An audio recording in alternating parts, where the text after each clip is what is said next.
Good evening, ladies and gentlemen, how are we getting on? Welcome to a brand new Starfield video. So, the game is about 2 weeks out from release, and yesterday was a big day for news surrounding Starfield, so we got a sizable Q&A with a couple of the lead designers on the game, as well as information on the game going gold, and preloads as well, so tons to get through, so let's jump into this.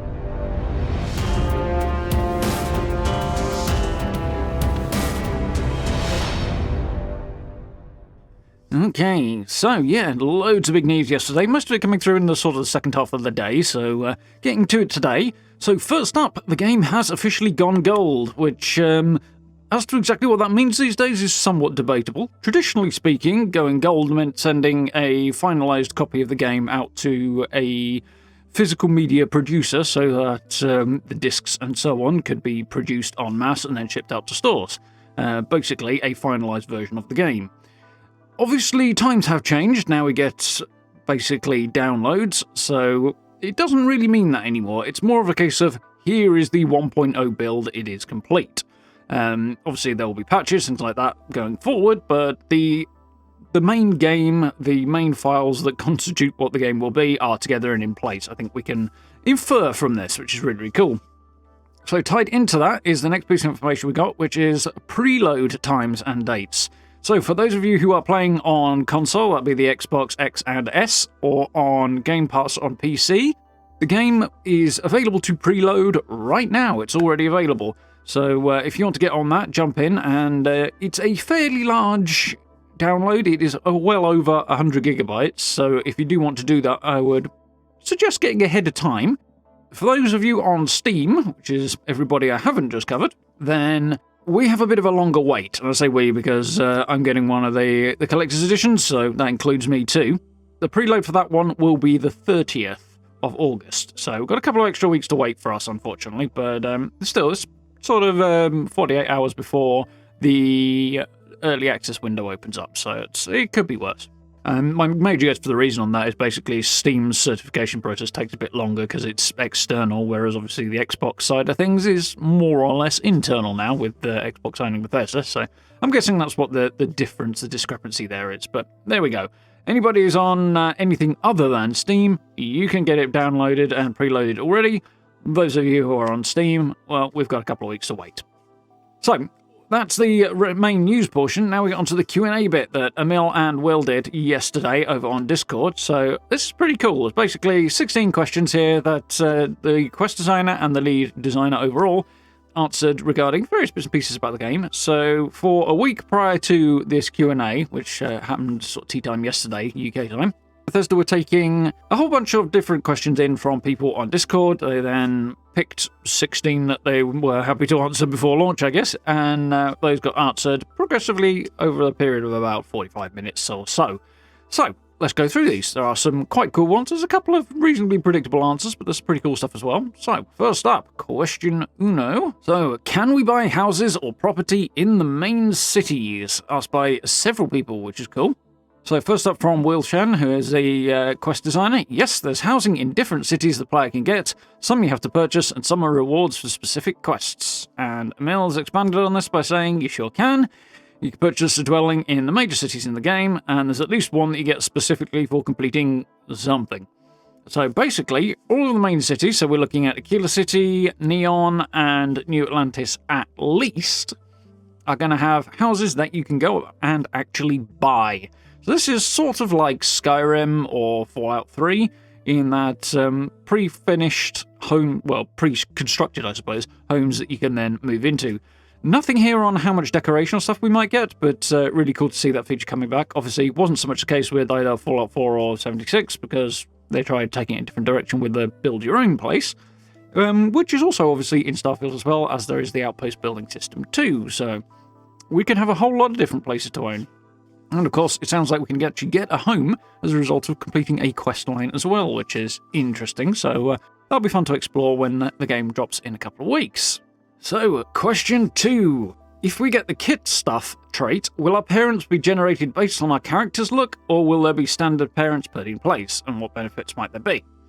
So, Will up first. Our programmers on our new face tech were excited to make a function that could try to match your custom face and then create two parents. So they based on what your character looks like, although the specific math involved is quite a bit beyond me. You had similar tech in our previous games, so yeah, Emil expanding on this as well. Yes, totally, just as we did in Fallout 3 with your dad, and Fallout 4 with your son. In Starfield, if you take the kid stuff trait, your parents are based off you. That kind of captures it quite nicely there. No spoilers, but I think you really appreciate the actors we got to play the roles. They just get so into it, it's awesome. And oh yeah, you can get stuff. So, yeah, we know kid stuff is a trait that allows you to go and visit your parents at their home. The cost for this is a small amount of your income gets sent back to them every week. I think it's an in-game week that it happens.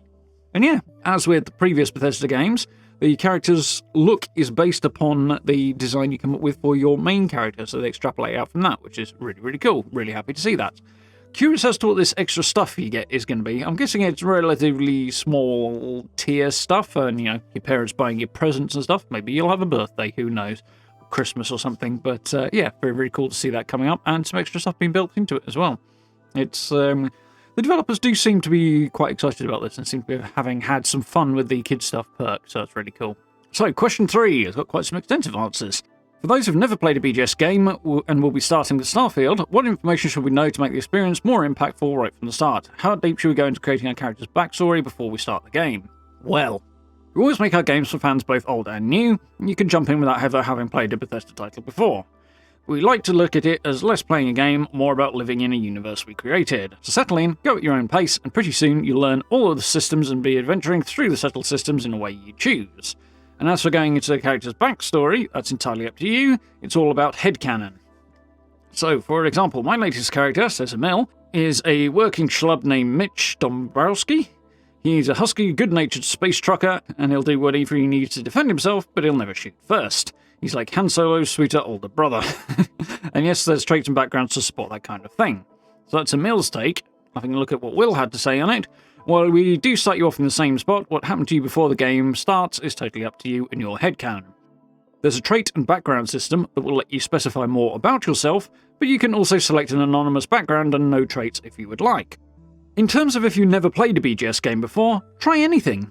We're a simulation as well as a role-playing game, so we support the player in doing what they want to do as much as we can. So in short, you can kind of invent your own backstory in your head, and you can draw on traits in-game to have in-game effects and benefits, and also costs as well, to support that background if you would like, or you can go completely blank slate and invent whatever you like in your own head and play based on that. So that's fairly standard to the Bethesda way of doing things. It's similar to what they've done in the past, but obviously taken to a greater extent because it's the latest game, and that's very cool to see. Definitely happy about that. Okay, so this is one I think quite a few people have been interested in. Smuggling. So question 4 is, how will the smuggling cargo system work? Can we hide it somewhere on the ship and sell it for more currency later? Short and sweet. So, Will. Certain items are considered contraband, and you'll need to smuggle them past security ships that are in orbit around major settlements. We've seen a bit of that in Starfield Direct. You see somebody arriving at New Atlantis and their ship being scanned when they first arrive in the system. So there are specific items that are contraband, meaning they're pretty much illegal everywhere.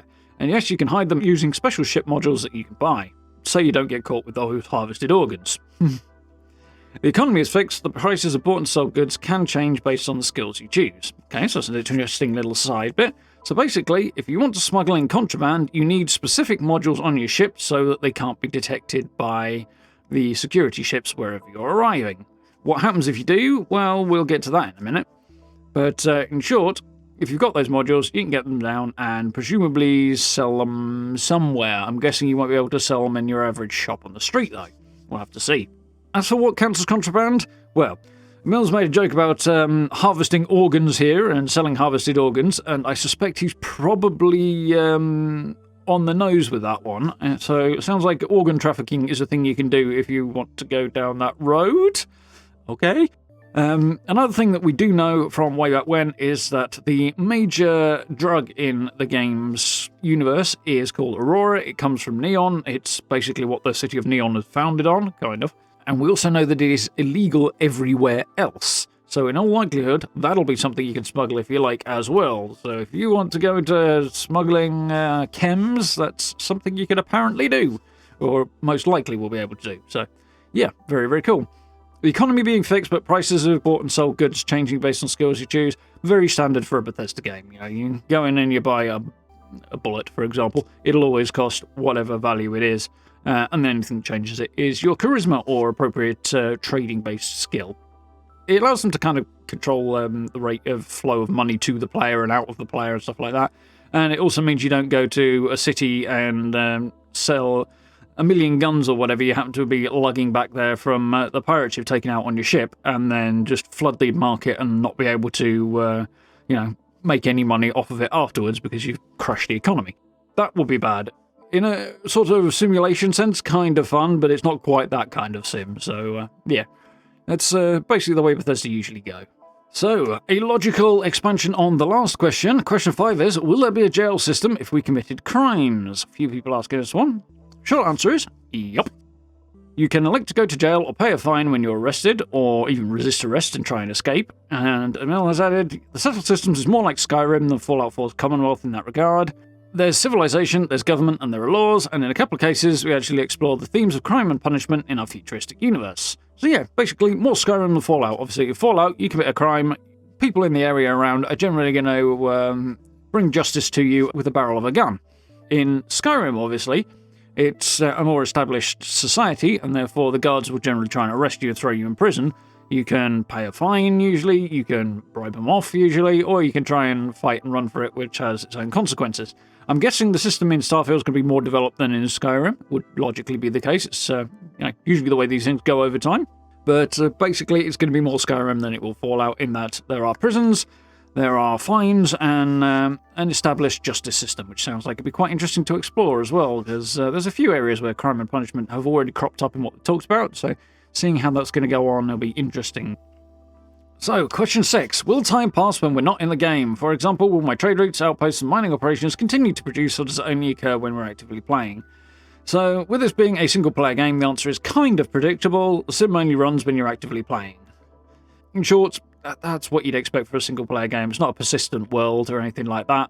So, if you haven't got the game switched on, it's not processing anything, so you wouldn't have anything going on in the background. I mean, theoretically, you could kind of try and calculate that when you log back in, but that's not the route they've taken, so probably not such a bad thing. It would just massively up the loading times when you first load the game up, I would imagine, so probably a good decision on the whole, but yeah. Basically, it only runs when you're in the game. When you're not, it doesn't. Question 7. I kind of touched on this a little bit a minute ago as well. Can you be a double agent in the game? For example, if you join the United Colonies, can you also join the Crimson Fleet and give the United Colonies information? And what factions have that feature if they do? So as Will's answer is, all of the playable factions can be completed independently, so completing one does not lock you out from another, which is cool. The Crimson Fleet storyline does feature you being an undercover agent inside the fleet on behalf of UC Systev, which is a specific military branch in the United Colonies. But whether you betray the fleet or UC Systev is a choice you will get to make, which is kind of implied in what we already knew. So that's quite cool. And Emil's expanded slightly on this, saying that's exactly what you can do. Infiltrate the Crimson Fleet for UC Systev. It's a specific quest line. In the studio, I have been, half-jokingly, accused of referencing movies that some folks have never seen because I'm old. So with this particular plotline, the inspiration was very much the movie Donnie Brasco, which is based on the true story of an FBI agent who infiltrates the mafia.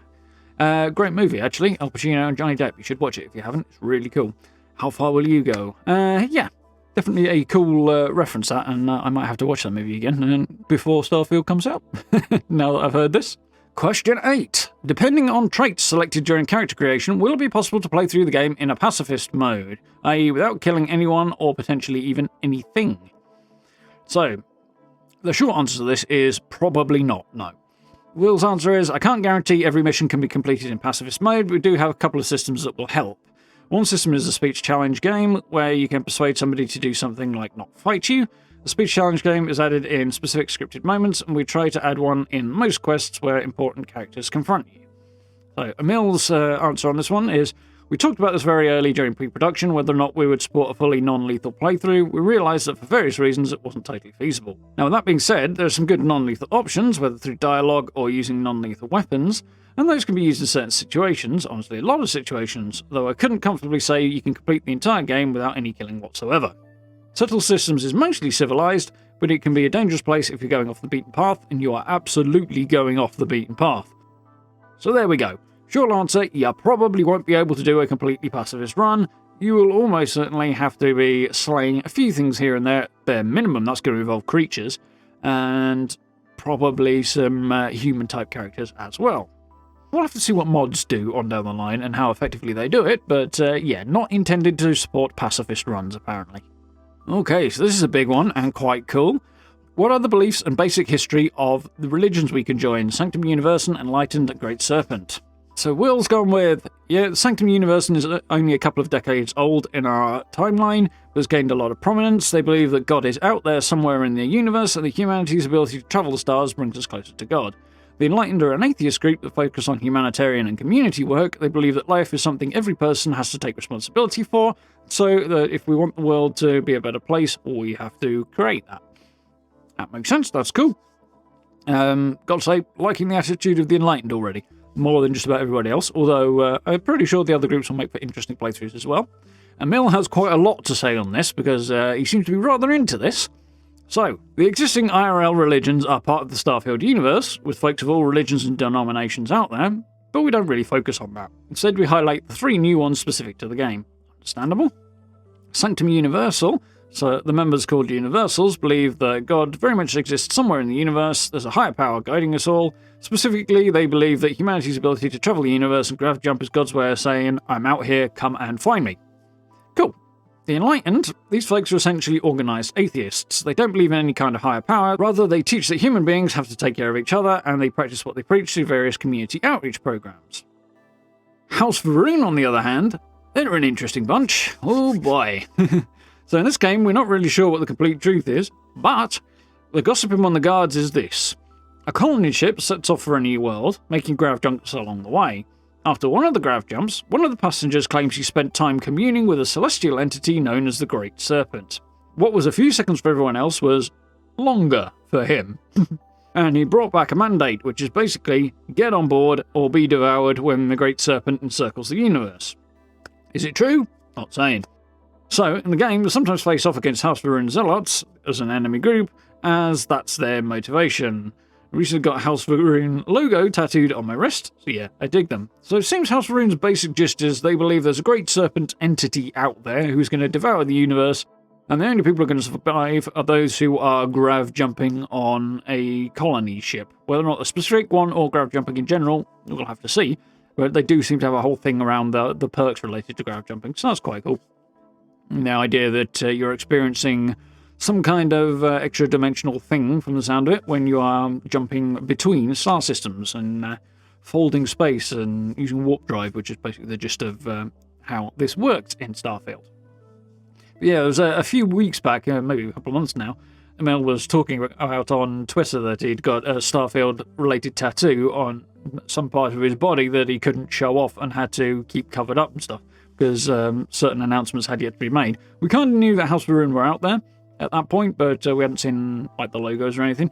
So yeah, he was having to keep that covered apparently. But obviously now they're out there, you can talk about it, which is cool. So question 10, how many companions total will we be able to recruit? So there are over 20 named characters who can join your crew. 4 of them are from Constellation and have the most story interaction with the player, but all of the named characters have their own backgrounds and can follow you around and carry your stuff. So Emil elaborates with, over 20 total, but we really focused on the Constellation members. When we first began Starfield pre-production, we looked back at our previous games and realised how popular and effective companions were, particularly Skyrim and Fallout 4, I would think. They were very popular in that. So they were a big priority for us, and we really wanted to tie them directly to the main quest. There are some really big moments with them specifically. I should also mention that our companion voice cast is amazing. We haven't released the list yet, but you can be sure there are a lot of talented actors bringing those characters to life. Same for Constellation in general. So, 20 total companions, 4 of them specific from Constellation. So from Constellation, that's likely to be Sarah and Barrett are 2 of them. Sam Coe seems to be one as well, the space cowboy, which begs the question who the final Constellation member who can get out there and join you will be. Might be Noel, might be Vlad possibly, but I guess we'll have to see. Or it could simply be referring to Vasco. So Vasco does look pretty awesome. He's going to be somebody I'm looking forward to getting to know as well. So question 11. When we assign crew members to work at outposts, do we have to pay them salaries? Short answer, kinda. You pay them once. costs. We experimented with paying them regular salaries, but ultimately decided just to have the one cost up front. There's a lot to do in Starfield, and we wanted to minimise what the player had to constantly keep track of. So as Will said, yep, one-time payment that you can use the speech challenge on to negotiate. So you can bring the cost down if you'd like. But yeah, paying them a salary sounds fun as an idea, but actually having to maintain that over a period of time would get repetitive and not so engaging after a while, I think, so that makes sense. So, continuing the theme of companions with question 12, will our companions be able to level up their perks? Will their perks stack with ours? The short answer is they don't level up. As to whether or not they stack and how they interact with their own perks, I guess we'll have to see. So, all crew start with a certain set of skills at specific ranks. You might meet a character that's specifically good at rifles, and you hire them to watch your back, or you might meet an astrodynamics expert that will increase your grav jump range when assigned to your ship. They don't level up, but they come at different ranks depending on the companion. So some are better at one thing than another, and vice versa, but they keep their ranks at the same level they are throughout the game. We call them skills in Starfield, and they do stack with yours when relevant. Okay, that's cool. Kind of missed this bit earlier. So some are there for flavour to highlight companions' backgrounds and interests, but you'll really feel the benefit of ship combat-related ones. Getting a boost to your shields or seeing your companion laying down fire with a weapon they're proficient in are pretty sweet moments. So yeah, in terms of their combat-related either ship or ground perks, those will stack more with yours than others. It sounds like other things will sort of interrelate to that as well, which is cool. So some stacking. So, nearly there. Question 13. What are your favourite parts of the game? Shipping it. Seriously. Because my position and experience is a little different from yours, this is a mill. I won't speak for Will, but personally I've seen every questline, city, and major piece of content in the game at every stage of development. He's the design director on the game, so yeah, he's been involved in just about everything, I should imagine. So his answer's coloured by that. For me, the real pleasure is seeing how they've all evolved into the versions they are today, the versions that everyone here will play. I have a real soft spot for Neon. Yeah, you can kind of tell that from Starfield Direct, actually. There's little inflections and emphases that Emil puts on when he's talking about Neon specifically that really show just how into it he is if you've watched Starfield Direct way too many times as I have in the last few months. Getting that city nailed down took a lot of work by a lot of different people, and the result is really the cyberpunk settlement I always hoped it would be. I also love the questlines. I think they're the best we've ever done. Designers on this project totally killed it. So that's really, really cool. Will has said, I love finding content that I haven't seen yet or forgot about. Our games are so big that no one person is likely to have seen it all, apart from Emil apparently, who thinks he probably has, even after all our passes and levels of review. Our actors and quests evolve over development, and it's great to see how everyone adds to them. Designers, animators, voice actors, lighting and everything. So they're kind of sharing it from a development standpoint there. Will's kind of a little bit challenging Emil's assertion there that he's seen everything. I'm reading between the lines here and speculating, so there's a slight risk of putting words in somebody's mouth here. But I'm guessing that as much as Emil thinks he's seen everything, he may well have seen most everything. But I bet there's something out there that he didn't know about. This game is going to be humongous, so there's a very good chance of something he's either forgotten or just plain missed over the course of development. It's probably small, but, you know, if I were a gambling man, I think that's my speculation on it. But still, cool. So this one harks back a little bit to some of what was mentioned earlier with movie references and stuff, but what books or movies had a big influence on some of the quests? That's question 14. Will has said, I'm a history nerd, so I actually listen to a lot of podcasts like Hardcore History and History of Rome. While a game is science fiction, I like how historians can tell you about how human beings react to extreme circumstances like war, famine, and technological breakthroughs, and you can imagine how we'd react to similar circumstances in a fictional setting, just at a grander scale. So yeah, you can take what happened in the past and extrapolate it out to inform humanity's reactions to events that might happen in the future, which is cool. Emil's response kind of goes the opposite direction. I'm a child of the late 70s, early 80s, and very fond memories of the sci-fi of that time. So, Star Wars, OG Battlestar Galactica, Space 1999, Buck Rogers, Battle Beyond the Stars, Ice Pirates, and let's not forget classic that is Maelstrom, Destruction of Jared Sin.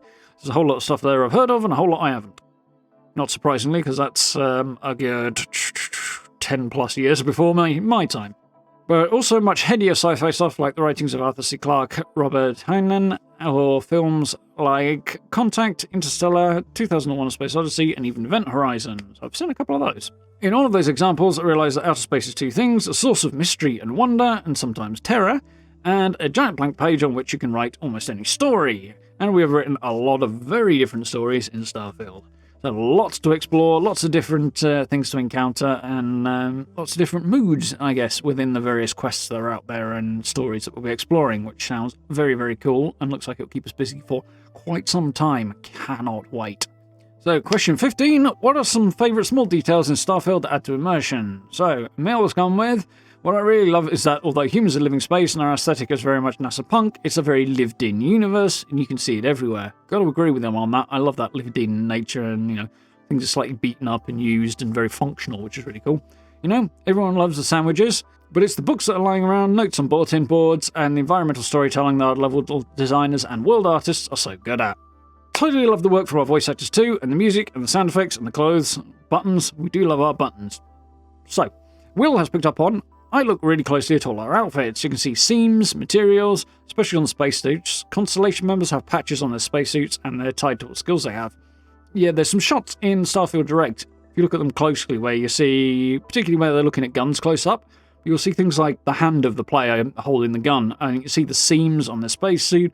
You can see that, like, on the tip of the thumb, sort of the pad of your thumb, where you grip things, there's grounding dirt into the fabric of the spacesuit, which is a really cool level of detail. Obviously, you're not going to see that very often, but it's there, which is cool. Also, we love buttons. There's lots of buttons. I'm going to assume that means buttons on consoles as opposed to buttons on shirts. But hey, maybe it involves both.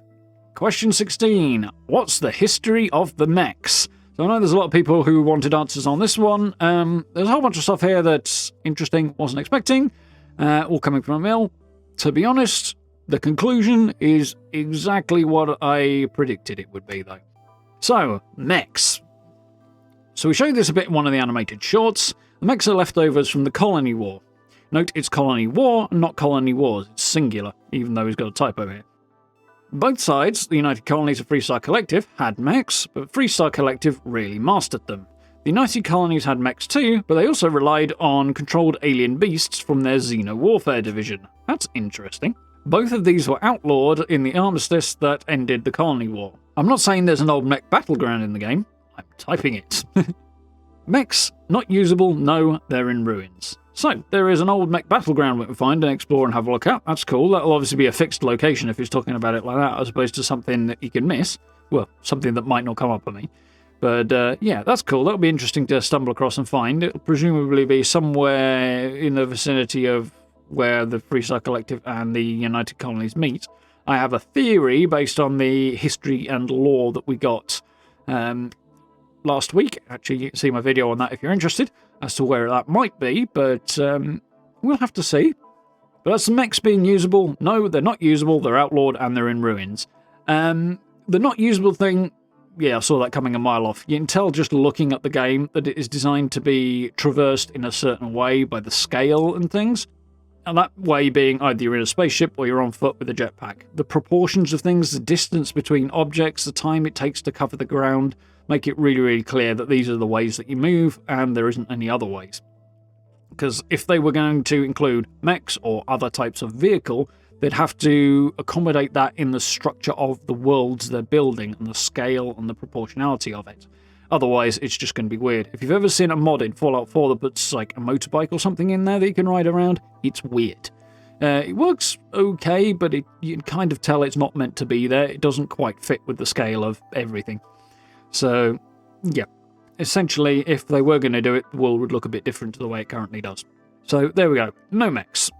Saying that, speaking of mods, I bet you dollars to donuts somebody's going to do their damnedest to mod one in if you're on PC, but nonetheless, it's not available in the game.